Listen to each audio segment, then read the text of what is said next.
Voilà, maintenant on a plus ou moins le son de la flûte ou un son qui est assez proche.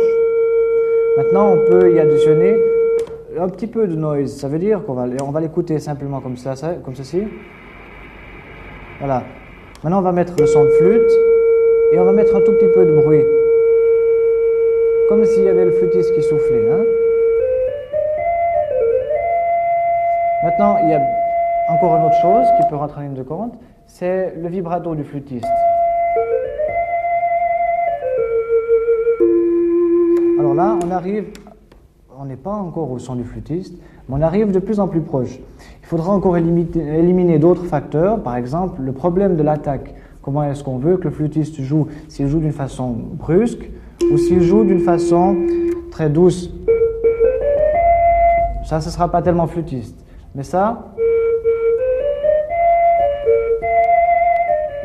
s'approche déjà un peu plus. Quel est le but d'un tel cours? Bien, le but d'un tel cours, c'est de faire, à l'aide de l'électronique, de faire de la musique et non pas seulement de l'utilisation d'appareils électroniques. Ceci, c'est à la portée de tout le monde. Un mode d'emploi ne suffit pas. Le cours de Guy Ayer s'intègre un peu dans le cadre de nos intentions de faire de l'enseignement de la musique moderne en général et non pas du jazz en particulier.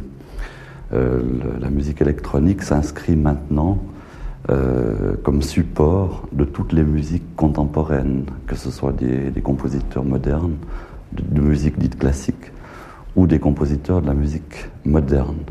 Donc il avait tout à fait sa place dans les cours du Jazz Labo.